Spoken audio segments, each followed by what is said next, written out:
नमस्कार दोस्तों, मेरा नाम है हर्षद द्विवेदी। ये आखिरी वीडियो है। चैप्टर 1 नंबर 1 चल रहा है क्लास 9th की हिस्ट्री किताब का। वुमेन की सिचुएशन के बारे में बात कर रहे हैं। तो फ्रेंच रेवोल्यूशन के दौरान वुमेन का तबका भी उठ के सामने आया और वो अपने इंटरेस्ट को वॉइस करने लगे। वुमेन ने बोला कि भैया सबको राइट्स मिल रहे हैं, डेमोक्रेसी के लिए लड़ाई हो रही है, तो हमें भी राइट्स चाहिए। और वुमेन ने अपने पॉलिटिकल क्लब्स बनाए, न्यूज़पेपर बनाए। लगभग 60 वुमेन क्लब सामने आए अलग अलग फ्रेंच सिटीज़ में इस पूरे फ्रेंच रेवोल्यूशन के दौरान, जिसमें the society of revolutionary and Republican women सबसे ज़्यादा फेमस था। अब आप देखिए वुमेन की मेन डिमांड क्या थी। हमें पॉलिटिकल राइट्स दिए जाएं। देखिए ऐसा नहीं है दोस्तों कि 1791 में जो कॉन्स्टिट्यूशन बन के तैयार हुआ और उसके बाद जो पार्लियामेंट आई उसने वुमेन के लिए कुछ नहीं किया। उन्होंने वुमेन के लिए कुछ किया, बट जितना किया उतना इनफ नहीं था। वुमेन ने बोला कि आपने हमको पैसिव सिटीजन बना दिया। वुमेन ने बोला हमें वोट डालने का अधिकार दीजिए। वुमेन ने बोला कि हमको ये राइट्स दीजिए कि हम असेंबली की मेंबर बन सके। वुमेन ने बोला हम भी पॉलिटिकल ऑफिस को होल्ड कर सकें। वुमेन ने बोला नई गवर्नमेंट में हमको भी रिप्रेजेंटेशन चाहिए। तब रेवोल्यूशनरी गवर्नमेंट की बात की जाए, इन्होंने क्या क्या दिया। तो रेवोल्यूशनरी गवर्नमेंट ने स्टेट स्कूल्स बनाए, जिसमें यह बोला गया कि स्कूलिंग सारी लड़कियों के लिए कंपलसरी है, मतलब सब लड़कियों को पढ़ाया लिखाया जाएगा। फिर इन लड़कियों के जो फादर हैं वो इन लड़कियों की शादी ज़बरदस्ती उनकी मर्जी के अगेंस्ट नहीं कर सकते। मैरिज एक ऐसा कॉन्ट्रैक्ट है जिसको सिविल लॉ के अंदर रजिस्टर किया जाएगा। तो एक वुमेन फ्री है कि वो अपनी मर्जी के इंसान से शादी कर सकती है और अपनी मर्जी के हिसाब से डिवोर्स के लिए भी फाइल कर सकती है। नहीं, वुमेन और मेन दोनों लोग इक्वली डिवोर्स के लिए फाइल कर सकते हैं। वुमेन को जॉब्स की ट्रेनिंग प्रोवाइड की जाएगी, वो आर्टिस्ट बन सकती हैं, छोटे मोटे बिजनेस चला सकती हैं। लेकिन वुमेन की एक डिमांड थी कि चलिए ये सब आपने हमको दिया है, हमें पॉलिटिकल राइट्स दीजिए, हमें वोट डालने का अधिकार दीजिए, हमें अधिकार दीजिए कि हम गवर्नमेंट का हिस्सा बन सकें। ये नहीं मिले इनको। जब रेन ऑफ टेरर आया जैकोबिन्स के अंदर, वहां पे सरकार ने कुछ ऐसे नियम कानून इशू किए कि जो भी वुमेन्स क्लब बने थे, जो भी इनकी पॉलिटिकल एक्टिविटीज थी, इनको बंद किया जाने लगा, बैन किया जाने लगा। यहाँ पे वीडियो को रोक के जो मैं हमेशा इन्फॉर्मेशन आपको दूंगा वो देना चाहता हूँ। वीडियो पे लाइक का बटन कर दीजिए दोस्तों। अगर अब तक आपने चैनल को सब्सक्राइब नहीं किया तो जरूर कर लें। मेरे द्वारा बनाई गई और वीडियोस को देखने के लिए आप चैनल को सब्सक्राइब कर सकते हैं, ज्वाइन बटन दबा के मेरी हेल्प भी कर सकते हैं। इंस्टाग्राम पे फॉलो कर लीजिए, आपकी जेन्युइन डॉट्स को जवाब दूंगा। टेलीग्राम ग्रुप ज्वाइन कर लीजिए, वहाँ पर आपको लेक्चर की पीडीएफ मिल जाएगी। तो ये जो वुमेन के मूवमेंट थे ये किसके लिए थे? वोटिंग राइट्स के लिए, इक्वल वेजेस के लिए। अगले 200 साल तक केवल फ्रांस में नहीं दुनिया भर में वुमेन्स अपने राइट के लिए लड़ती रही। और आप कह सकते हो कि दुनिया भर में ये जो वुमेन राइट्स का झंडा उठाया गया था, ये कहीं ना कहीं फ्रांस और यूएसए को देख के ही उठाया गया था। ये जो वोटिंग की लड़ाई थी ये एक इंटरनेशनल सफरेज मूवमेंट बनी, मतलब पूरे दुनिया भर में वुमेन्स अपने राइट्स मांगने लगी लेट 19th और अर्ली 20th सेंचुरी में।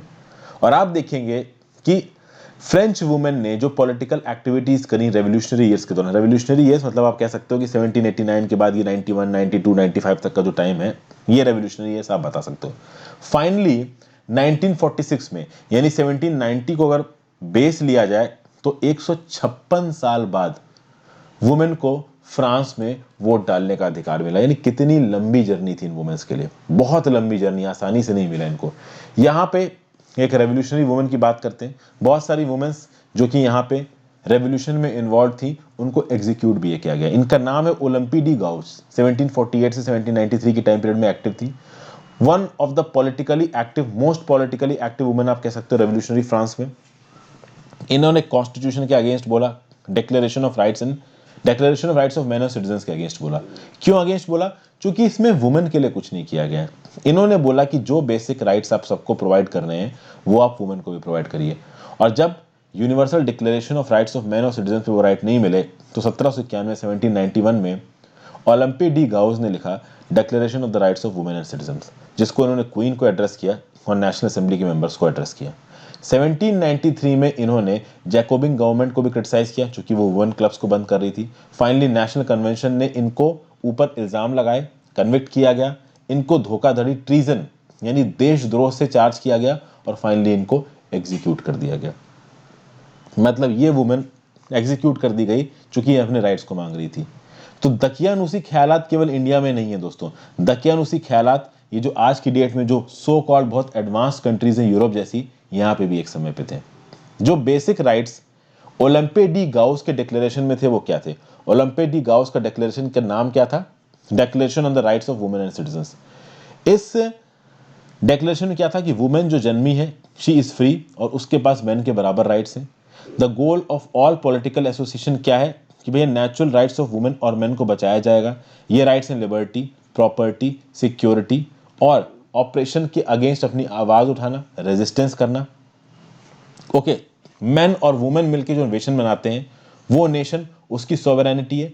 तो सोवरेनिटी का कंसेप्ट कैसे आता है? नेशन से आता है, और एक नेशन के अंदर वुमेन और मैन दोनों का रोल है। तो सोवरेनिटी जो एक नेशन की बनती है वो सिर्फ मैन की वजह से नहीं, वुमेन की वजह से भी बनती है। फिर क्या बोला? All female and male citizen should have a say either personally or by their representatives in its formulation. क्या? जनरल विल और लॉ। देखिए, जो भी नियम कानून फ्रांस के अंदर बन रहे हैं वो नियम कानून जितने भी रिप्रेजेंटेटिव सेक्शन है फ्रेंच सोसाइटी के वहां से आने चाहिए।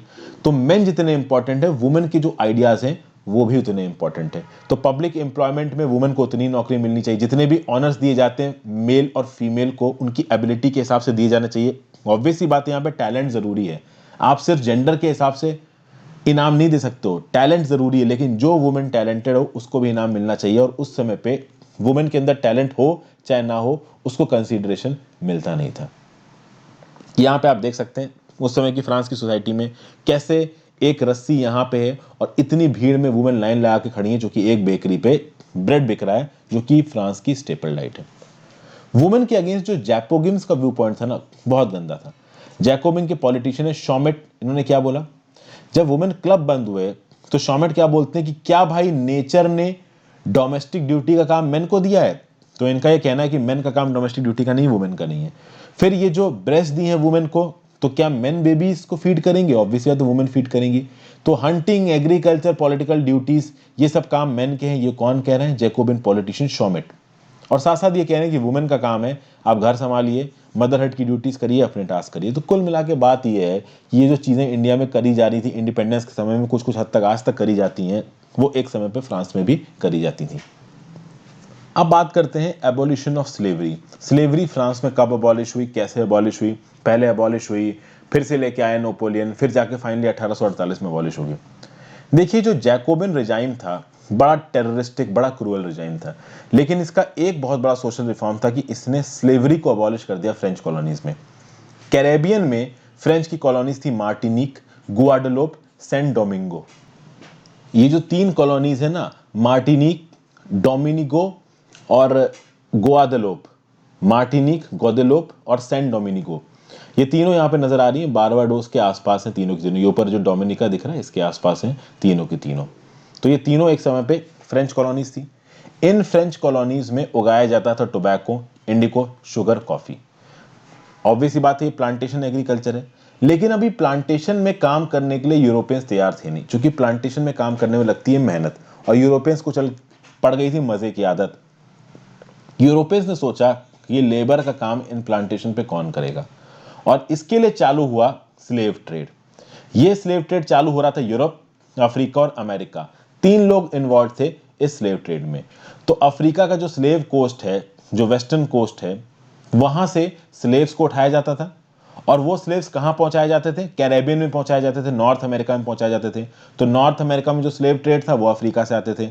ये जो फ्रेंच कॉलोनीज थी कैरेबियन की, यहां पे भी जो स्लेव्स होते थे ये अफ्रीका से जाते थे, और उसके बदले में जो बीच के दलाल थे उनको पैसा या दूसरी चीजें जाती थी जो कि अफ्रीका में कंज्यूम होती थी। तो जो फ्रेंच मर्चेंट थे वो बॉर्डोक्स या नांटिस के पोर्ट से निकलते थे अफ्रीकन कोस्ट के लिए। अफ्रीकन कोस्ट से वो लोकल शिफ्टेन से गुलाम खरीदते, फिर इन गुलाम्स को शिप में भर के 3 महीने की जर्नी करके पूरा अटलांटिक क्रॉस करके कैरेबियन लेके आया पड़ता था। कैरेबियन में इनको प्लांटेशन ओनर्स को बेच दिया जाता था, और इन स्लेव्स का गंदा एक्सप्लॉयटेशन होता था। और ऑब्वियस ही बात है, इन प्लांटेशन में शुगर, कॉफी और इंडिगो उगाया जाता था, जो कि फ्रांस और दूसरे यूरोपियन कंट्रीज में बिकता था। तो बॉर्डोक्स और नांटिस जैसे जो पोर्ट थे ना फ्रांस में, इस स्लेव ट्रेड के चलते ये जो इलाके थे ये कॉमर्शियली और इकोनॉमिकली बहुत डेवलप होते चले गए। Through out 18th century slavery को किसी ने भी क्रिटिसाइज नहीं किया फ्रांस में, क्योंकि फ्रांस में जो लोग थे वो अपनी ही मुसीबतों से परेशान थे। स्लेवरी को क्रिटिसाइज करने का किसी के पास काम नहीं था। जो बिजनेस क्लास थी वो अपने में बिजी थे, उनका बिजनेस स्लेव ट्रेड पे डिपेंडेंट था, वो कुछ बोल नहीं सकते थे। जो राजा क्लास थी वो टैक्स वसूलने में बिजी था। और जो गरीब तबका था फ्रांस का, वो अपनी ही ब्रेड बटर में बिजी था। तो किसी को मौका ही नहीं मिला कि भाई स्लेवरी के लिए भी कुछ कहा जाए। जब लोग अपने से परेशान हैं और कुछ लोग अपनी ही ऐश में बिजी हैं, तो दूसरों के लिए वो क्या बोलेंगे। बहुत लंबे समय तक नेशनल असेंबली में बहस चलती रही कि ये जो राइट्स ऑफ मैन है, ये केवल फ्रांस के सिटीजन्स को दिए जाएं या कॉलोनीज में काम करने वाले जो ब्लैक पॉपुलेशन हैं इनको भी दी जाए। लेकिन कहीं ना कहीं कोई नियम कानून पास नहीं किया गया। चूंकि जो फ्रांस में रेवोल्यूशन हुआ था वो थर्ड एस्टेट में किया था, और थर्ड एस्टेट का जो सबसे ऊपर वाला तबका था, जो बिजनेसमैन थे, वो इस रेवोल्यूशन में डोमिनेंट थे। उन बिजनेसमैन को लगा कि अगर स्लेव ट्रेड बंद हुआ तो भैया अपना तो पैसा बंद हो जाएगा, क्योंकि स्लेव ट्रेड के ऊपर ही बिजनेसमैनों की कमाइयां डिपेंडेंट थी। फाइनली कन्वेंशन ने 1794 में जैकोबिन्स के अंदर यह बोला कि जितने भी फ्रेंच ओवरसीज पोजेशन है, वहां जितने भी स्लेव काम कर रहे हैं, इन सबको फ्री कर दिया जाए। लेकिन आप बाद में देखेंगे 10 साल बाद नेपोलियन ने फिर से स्लेवरी को रीइंट्रोड्यूस कर दिया। अब आप देखिए, जो प्लांटेशन ओनर्स थे वो कहीं ना कहीं पैसा कमाते थे और वो पैसा सरकार तक पहुंचाते थे।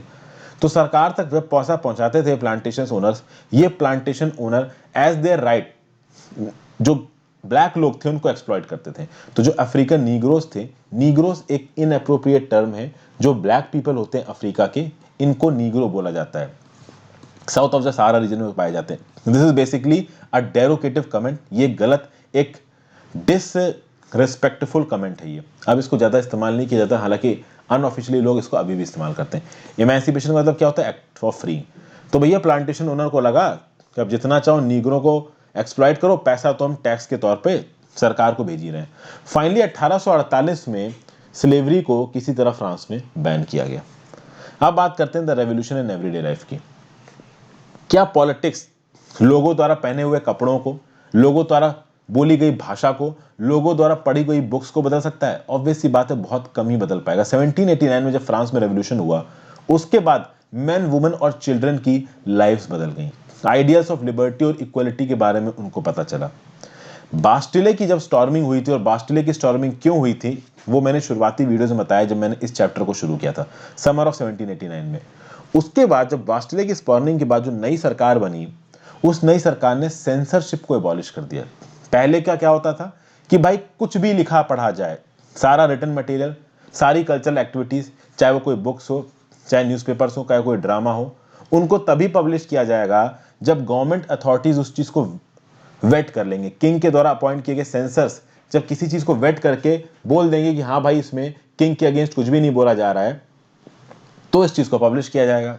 बाद में बोला गया नहीं भाई, सेंसरशिप सही नहीं है, क्योंकि declaration of rights of man और सिटीजन ने क्या बोला था कि लोगों के पास फ्रीडम ऑफ स्पीच है, और ये फ्रीडम ऑफ स्पीच एक नेचुरल राइट है। तो भैया न्यूज़पेपर, पैम्फलेट्स, बुक्स और पिक्चर्स को पब्लिश करना ये एक लीगल राइट है। पूरे फ्रांस के टाउन में ये सब चीजें बहुत तेजी से कंट्री साइड में फैलने लगी। लोगों को पता चलने लगा कि भाई फ्रांस में क्या हो रहा है।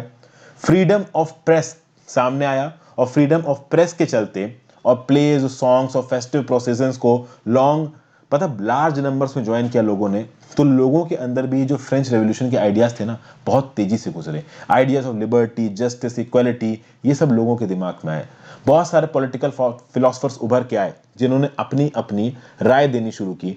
उन राय को लोगों ने पढ़ना शुरू किया। पहले पढ़े लिखे लोग ज्यादा थे नहीं, अब पढ़े लिखे लोग आने लगे, और इससे लोगों को लगने लगा कि भाई हमें अपने जीने के तरीकों को बदलना पड़ेगा, बहुत बन चुके हम लोग गुलाम। यहाँ पे आपको एक स्पीच देते हुए एक पर्सन नजर आ रहे हैं, यहाँ खड़े हुए हैं, और सब लोग खड़े होकर इनकी बातों को सुन रहे हैं। इनका नाम है Jean Paul Marathi. Jean Paul Marathi, यहाँ पे मराट लिखा हुआ है। जीन पॉल मराट कुछ हद तक जैकोबिन्स के साथ इन्वॉल्व थे। जैकोबिन्स जैसे रेवोल्यूशनरी आइडियाज थे इनको। तो यहाँ पे लुइस लियोपोल्ड बॉली का ये पेंटिंग, यहाँ पे देखिए कितने सारे लोग खड़े होकर मराट की यहाँ पे बातें सुन रहे हैं। इनकी काफी पॉपुलैरिटी थी। बाद में इनकी तबीयत खराब हो गई थी, और एक बाथ टब में लेटे लेटे इनकी मृत्यु हो गई थी। इतनी डिटेल की स्टोरी बाद में जब मैं डिटेल में वर्ड हिस्ट्री पढ़ाऊंगा तब मैं आपको बताऊंगा। फाइनली 1804 में नेपोलियन बोनापार्टे ने अपने आप को एम्परर ऑफ फ्रांस डिक्लेयर कर दिया। हालांकि नेपोलियन बोनापार्ट की ताकत एज अ मिलिट्री डिक्टेटर पहले ही बढ़ रही थी, और जब नेपोलियन ने अपने आप को फ्रांस का एम्परर प्रोक्लेम किया, उसके बाद वो निकला यूरोपियन कंट्रीज को कॉन्कर करने लगा। पहले से उसने अपनी हरकतें शुरू कर दी थी। डायनेस्टीज जो कि ट्रेडिशनली यूरोप में दूसरी जगहों पर राज कर रही थी, उनको उखाड़ के बाहर फेंक रहा था। नए किंगडम्स बना रहा था। और उस किंगडम में नेपोलियन ने अपने फैमिली मेंबर्स को इंस्टॉल कर लिया। नेपोलियन ने बोला कि मैं यूरोप का मॉडर्नाइजर हूं, मैं यूरोप में रहने के तरीके को बदल दूंगा, और भाई इसने बदल दिया। बहुत नाना प्रकार के नए नियम कानून लेके आता गया नेपोलियन। तो प्रोटेक्शन ऑफ प्राइवेट प्रॉपर्टी ये लेके आया Napoleon. Uniform systems of weights and measures, तो चीज़ों को बांटना, किस तरीके से चीज़ें दुकान में बेची जाएंगी, उनका मेजरमेंट के टेक्निक्स, इन चीज़ों को डिवाइस किया नेपोलियन ने डेसिमल सिस्टम के हिसाब से। नेपोलियन को एक लिबरेटर की तरह देखा गया जो अपने लोगों को आज़ादी देगा, बट कहीं ना कहीं नेपोलियन एक डिक्टेटर था। वो कभी भी डेमोक्रेसी को प्रोक्लेम नहीं कर रहा था, क्योंकि डेमोक्रेसी में कभी भी एक आदमी ताकतवर नहीं रह सकता, और एक आदमी ताकतवर तभी रह सकता है जब वो डिक्टेटर हो। यहाँ पे एक पेंटिंग है डेविड की, जहाँ पे नेपोलियन को आल्प्स क्रॉस करते हुए दिखाया गया। नेपोलियन की आर्मी पूरे यूरोप में तरखाट मचा रही थी, नींद उड़ गई थी इंग्लैंड जैसी कंट्रीज की। फाइनली बैटल ऑफ वाटरलू में 1815 में इसको हरा दिया गया। लेकिन नेपोलियन जहां जहां गया लड़ने, वहां वहां वो आइडियाज ऑफ लिबर्टी और मॉडर्न लॉस अपने साथ लेके गया। Ideas of liberty and democratic rights, ये सबसे इंपॉर्टेंट लेगेसी है फ्रेंच रेवोल्यूशन की। ये फ्रांस से शुरू हुई और पूरे यूरोप में फैल गई 19वीं शताब्दी में, और पूरे यूरोप में फ्यूडल सिस्टम्स के अगेन बवाल होने लगा। कॉलोनाइज्ड पीपल ने बोला हमें फ्रीडम चाहिए। फ्रीडम का आइडिया लोगों को समझ में आने लगा, सोवरेन नेशन स्टेट का आइडिया लोगों को समझ में आने लगा। और इन आइडियाज से इंडिया में दो लोग बहुत इन्फ्लुएंस थे, एक तो थे टीपू सुल्तान, एक तो थे राजा राम मोहन रॉय। टीपू सुल्तान ने तो एक्चुअली में जैकोबिन्स के साथ कांटेक्ट बनाने की भी कोशिश की है, ये मैंने आपको बताया है। ओके, राजा राम मोहन रॉय भी फ्रांस के फ्रेंच रेवोल्यूशन से भी बहुत ज्यादा इंस्पायर थे, और जब राजा राम मोहन रॉय जी खुद एक्टिव थे उस समय पे फ्रांस में एक जुलाई रेवोल्यूशन था। जुलाई रेवोल्यूशन क्या था ये आगे मैं आपको बताऊं। तो कहीं ना कहीं हमारे देश में टीपू सुल्तान और राजा राम मोहन रॉय जी की एक्टिविटीज भी इस फ्रेंच रेवोल्यूशन के आइडिया से काफी इफेक्ट हुई। यहाँ पे ये चैप्टर खत्म होता है दोस्तों। जल्दी अगले चैप्टर में आपको मिलूंगा। वीडियो को लाइक और शेयर किए बिना मत जाना। Good bye.